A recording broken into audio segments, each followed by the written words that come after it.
Kapten Makmui bersama saya Sang Kapten.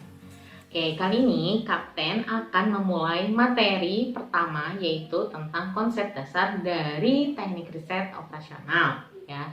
Sebelum itu, jangan lupa seperti biasa agar channel Kapten ini semakin berkembang, jangan lupa subscribe ya. Kalau kalian suka videonya, di like dan aktifkan loncengnya supaya kalian tidak ketinggalan info dari channel ini. Oke, yang pertama itu adalah konsep dasar. Jadi kalian untuk memulai materi kuliah teknik riset operasional ini, kalian harus paham dulu mengenai konsep dasar dari riset operasional ini ya. Nah, teknik riset operasional ini adalah suatu metode untuk memformulasikan dan merumuskan sebuah permasalahan atau suatu permasalahan ke dalam bentuk matematis. Nah, jadi ini kurang lebihnya adalah metode, terus ada matematikanya ya. Ya, bagi yang tidak suka matematika atau kalian memang kurang bisa matematika, tidak masalah, no problem, karena kalian bisa menggunakan alat bantu seperti kalkulator ya. Nah, di mana teknik riset operasional ini itu digunakan untuk mendapatkan solusi yang optimal. Nah, jadi nanti model matematisnya itu seperti apa sih gitu ya. Nah, model matematisnya itu yang pertama bentuknya itu adalah kita nggak akan jauh-jauh dari namanya grafik, tabel ya, grafik, tabel, hitung-hitungan ya, kurang lebih seperti itu. Oke. Nah, riset operasional ini ya, dia mengedepankan konsep dari linear programming. Nah, linear programming ini adalah suatu cara penyelesaian masalah dengan menggunakan konsep pertidaksamaan linear ya, dimana ini bertujuan untuk membantu seseorang ya dalam merencanakan ya dan membuat sebuah keputusan ya dalam mengalokasikan sebuah sumber daya yang terbatas gitu ya untuk mencapai suatu tujuan. Jadi nanti kita akan berhubungan dengan konsep pertidaksamaan linear ya.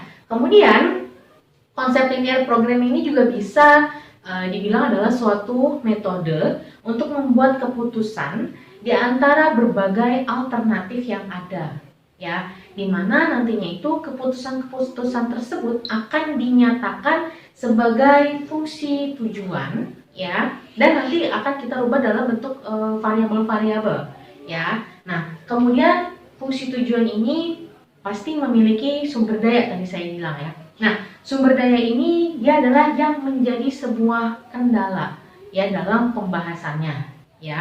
Nah, biasanya seperti apa sih sumber daya yang biasa dibahas di riset operasional ini? Contohnya seperti bahan mentah, ya, uang, waktu, bahkan sumber daya manusia itu sendiri bisa menjadi sebuah sumber daya yang menjadi kendala dalam kita mengambil sebuah keputusan. Aplikasi pemrograman linear saat ini itu sudah banyak digunakan. Salah satunya contohnya untuk relokasi sumber daya, kemudian untuk produksi campuran, perencanaan sebuah produksi, masalah transportasi dan sebagainya. Itu sekarang sudah banyak aplikasi-aplikasi pemrograman linear yang membahas dari metode riset operasional ini sendiri. Agak sedikit banyak tahapan dalam kita memformulasikan pemrograman linear ini ya. Nah, yang pertama kalian harus paham dulu mengenai permasalahan yang ada secara keseluruhan. Jadi nanti di materi saya ya, di materi saya itu bentuknya adalah soal-soal cerita. Nah, di mana soal-soal cerita itu di dalamnya terdapat sumber daya yang dimana terdapat kendala di dalamnya sehingga kita ingin mengambil sebuah keputusan dari sumber daya tersebut, apakah bisa diambil sebuah keputusan atau sebuah kesimpulan ya. Tahap dalam memformulasikan persoalan pemrograman linear nanti saya taruh di sebelah sini ya. Oke, jadi kalian bisa baca. Yang pertama, kalian harus paham dulu permasalahan secara keseluruhan, apakah persoalan tersebut adalah persoalan maksimum atau minimum. Ya, karena apa? Tadi sudah dibahas bahwa teknik riset operasional ini konsepnya adalah menggunakan konsep pertidaksamaan linear. Jadi, ya, yang pertama tadi, ya, kalian harus paham dulu permasalahannya maksimum atau minimum. Nah, Pertidaksamannya seperti apa? Contohnya seperti ini untuk maksimum.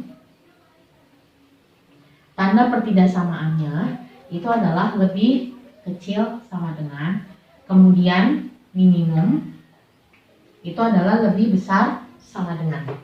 Ya, jadi kalian harus paham dulu di mana nanti akan kita rubah bentuk pertidaksamaannya seperti ini. Kemudian yang kedua, kalian harus mengidentifikasi variabel keputusan. Kemudian yang ketiga, kalian harus mendeskripsikan fungsi tujuan. Yang keempat, kalian mendeskripsikan pembatasan atau batasan-batasan.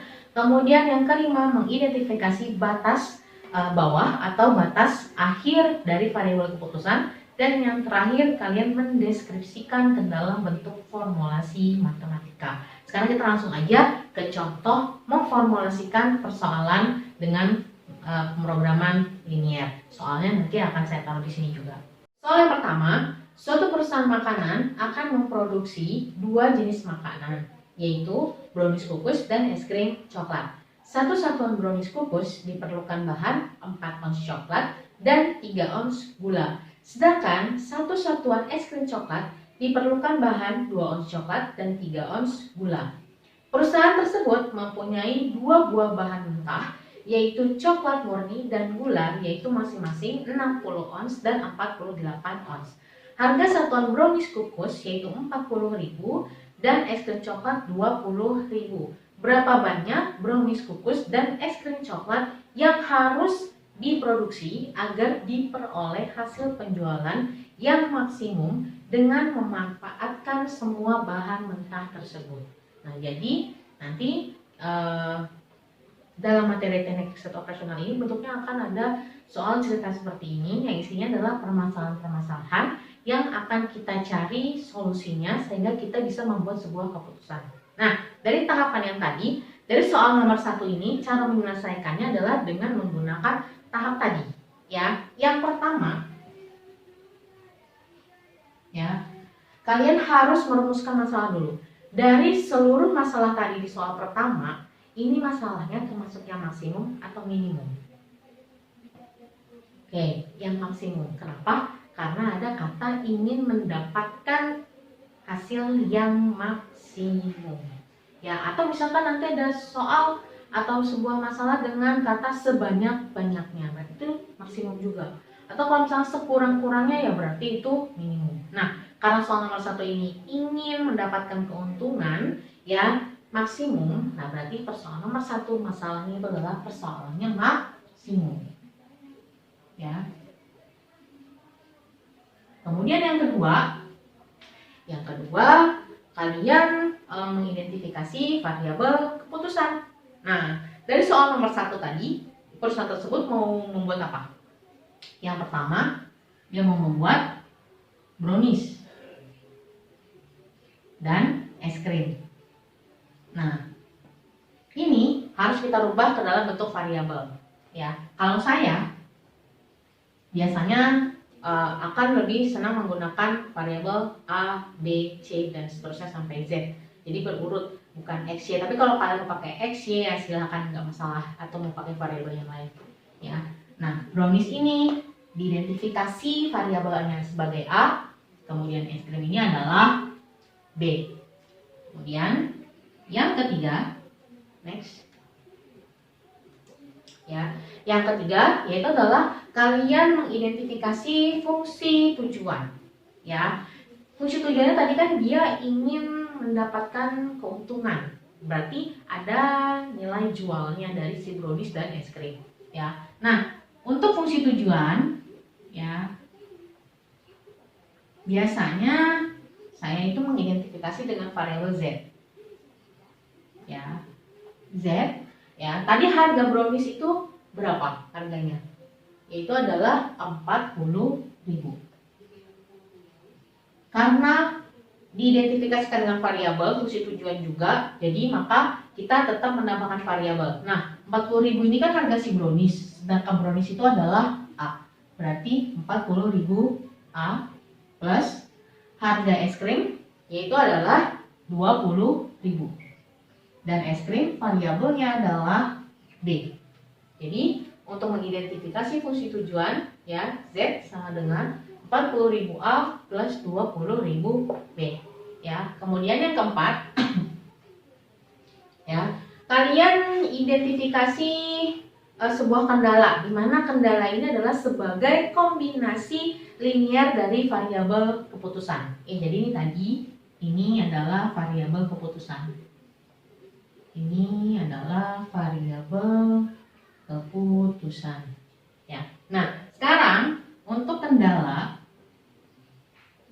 ya. Nah, tadi dibahas kendalanya itu apa sih? Ya, yaitu apa? Coklat yang dibahas di sana. Coklat murni, ya kan? Sama gula. Ya. Coklat murni. Sekarang kita lihat di sana di soal, ya. Nah, untuk membuat brownies itu kan A ya. Dia butuh coklat berapa banyak? Sebanyak 4 ons. Berarti 4 dan brownies adalah A. 4 A. Plus ya, es krim. Es krim butuh coklat juga kan tadi? Berapa banyak? 2. Berarti plus 2B. Kemudian, ya karena ini persoalan maksimum, maka tanda pertidaksamanya adalah lebih kecil sama dengan berapa kapasitas dari coklat murni? Itu adalah 60. Kemudian yang kedua gula. Ya. Nah, gula dipakai brownies berapa banyak? 3. Berarti 3A karena brownies A. Kemudian dipakai oleh es krim B sebanyak 3 juga, 3B. Tandanya lebih kecil sama dengan, ya, berapa total kapasitas yang dipunya gula? 48. Kita sudah mengkombinasikan fungsi kendala ke dalam bentuk linear program. Oke, kemudian yang selanjutnya yang kelima, kita tentukan batas akhir, ya, batas akhir daripada variabel keputusan, ya. Berarti batas akhir dari variabel keputusan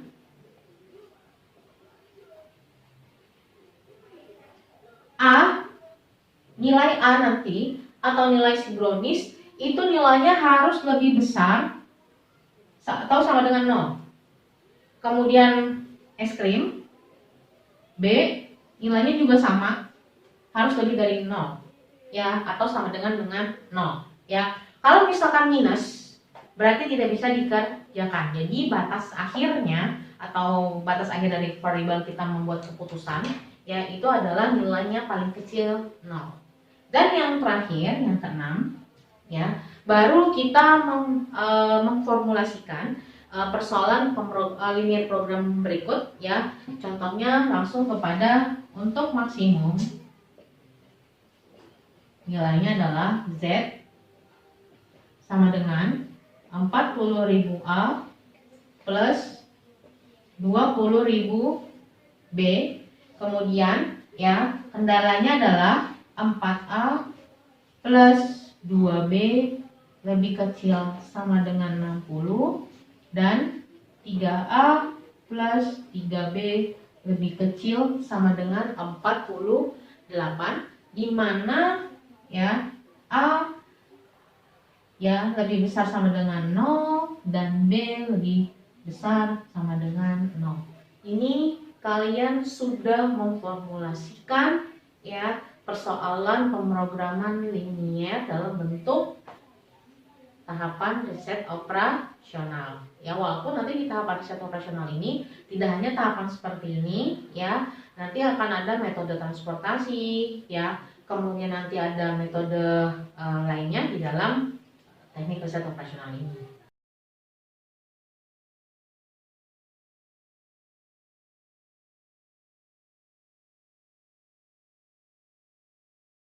Gimana? Kalian mudah-mudahan bisa dipahami, ya. Jadi nanti untuk jawaban ini materinya saya taruh di sebelah sini, ya. Jadi kalian juga bisa sambil baca dan mendengarkan, Ya, juga nanti di dalam e-learning kalian juga bisa download materinya di setiap pertemuan. Juga jangan lupa ya kalian untuk terus dan tetap belajar walaupun sekarang kita semuanya bekerja, belajar semuanya dari rumah karena kita harus menaati pemerintah, aturan pemerintah demi keselamatan kita sendiri, karena saya yakin pemerintah memiliki anjuran terbaik bagi warganya, bagi masyarakatnya. Dan apabila kalian memang masih harus tetap bekerja di luar rumah, saya doakan kalian selalu sehat, selamat, dan jangan lupa ikuti aturan protokol yang sudah diberikan oleh tenaga kesehatan kita.